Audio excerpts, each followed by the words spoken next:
আসসালামু আলাইকুম। Laravel 12 custom authentication system tutorial সিরিজের আজকের পর্বে স্বাগতম। আজকে আমরা দেখব একটি প্রজেক্ট শুরু থেকে আমরা ডাটাবেস মাইগ্রেশন পর্যন্ত দেখার চেষ্টা করব। তো প্রথমে আমরা একটা ফ্রেশ প্রজেক্ট ক্রিয়েট করে নিব। তো আমি হচ্ছে জ্যাম্প ইউজ করতেছি লোকাল সার্ভার হিসেবে। আপনারা চাইলে লারাগন অথবা আদার্স যে কোনো ধরনের সার্ভার ইউজ করতে পারেন, সমস্যা হবে না। সো প্রথমে একটা লারাভেলের ফ্রেশ প্রজেক্ট ক্রিয়েট করে নিব। আমি কম্পোজারের মাধ্যমে ক্রিয়েট করতেছি। Composer create project Laravel.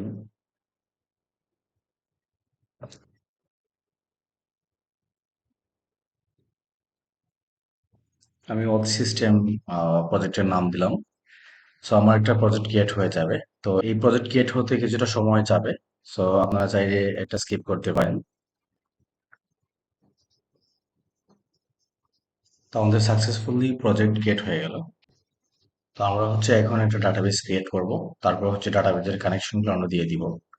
তো এই জন্য আমার হচ্ছে পিএসপি মাই অ্যাডমিনে যেতে হবে। সো আমার এখানে একটা অলরেডি ওপেন আছে, ওকে, সমস্যা না। তো আমরা পিএইচপি মাই অ্যাডমিনে এসে প্রথমে একটা ডাটাবেস ক্রিয়েট করব। সো আমরা ডাটাবেজের নাম দিচ্ছি অথ সিস্টেম। ডাটাবেস ক্রিয়েট হয়ে গেল আমাদের। সো আমাদের এখান থেকে কাস্টমলি কোনো টেবিল ক্রিয়েট করতে হবে না, আমরা হচ্ছে মাইগ্রেশনের মাধ্যমে ক্রিয়েট করব মডেল থেকে। আমরা হচ্ছে প্রথমে ইএনবি তে যাব। ইএনবি তে গিয়ে হচ্ছে আমাদের যেটা করতে হবে, এই কানেকশনটা প্রপারলি দিতে হবে। তো আপনারা আহ, যারা লোকাল হোস্টে কাজ করতেছেন, আপনাদের এই ইউআরএলটা চেঞ্জ করবেন না, এটা লোকাল হোস্টের ইউআরএল।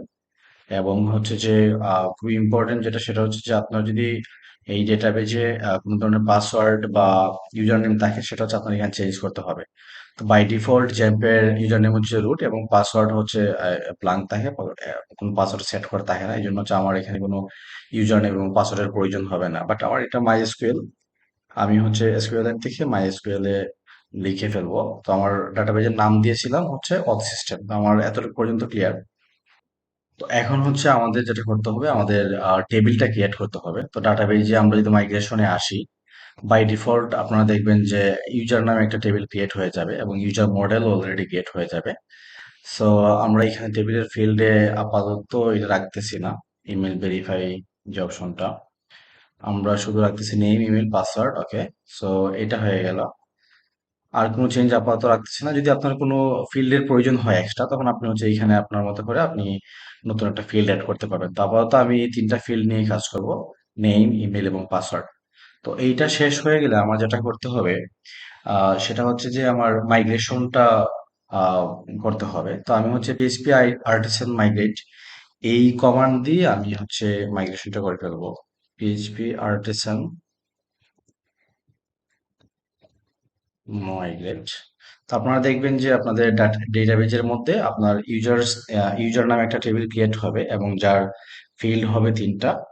তিনটা না, অ্যাকচুয়ালি আরো কিছু ফিল্ড বাই ডিফল্ট হবে, তো আমরা দেখতেছি পরবর্তীতে। বাট আমার মেইন যে ফিল্ডগুলো থাকবে, নেম, ইমেল এবং পাসওয়ার্ড থাকবে।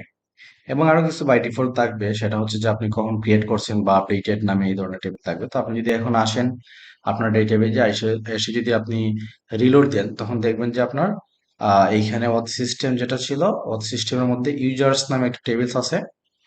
এবং এই ইউজার টেবিলের ফিল্ড যদি আপনি দেখেন, দেখবেন যে আপনার এখানে অলরেডি আমরা যেগুলো দিয়েছিলাম সেগুলো আমাদের অলরেডি ক্রিয়েট হয়ে গেছে। সো আইডি হচ্ছে অটোমেটিক্যালি এটা ক্রিয়েট হবে, যেহেতু আমাদের এখানে কোডে আমরা যেহেতু টেবিলের আইডি দিয়ে দিছি। এবং হচ্ছে যে টাইম স্ট্যাম্প দেওয়ার কারণে আপনার হচ্ছে ক্রিয়েটেড এবং আপডেটেড এই দুইটা জিনিস ক্রিয়েট হয়ে যাবে। তো আমরা হচ্ছে আপাতত এই জিনিসটি আজকে আমরা এখানে শেষ করে ফেলবো। পরে আমরা যেটা দেখলাম, একটা ফ্রেশ প্রজেক্ট ক্রিয়েশন থেকে শুরু করে আমরা কিভাবে ডাটাবেজের সাথে কানেকশন দিব, এবং হচ্ছে যে আমাদের ওই ডাটাবেজের কিভাবে একটা টেবিল তৈরি করব, আমাদের ইচ্ছা মতো আমরা ফিল্ড নিতে পারি। তো আমাদের এই প্রজেক্টের জন্য আমরা তিনটা ফিল্ড নিয়ে আপাতত কাজ করবো। তো থ্যাংক ইউ সো মাচ। পরবর্তী টিউটোরিয়ালে আমরা হচ্ছে টোটাল রেজিস্ট্রেশন সিস্টেমটা নিয়ে কাজ করবো।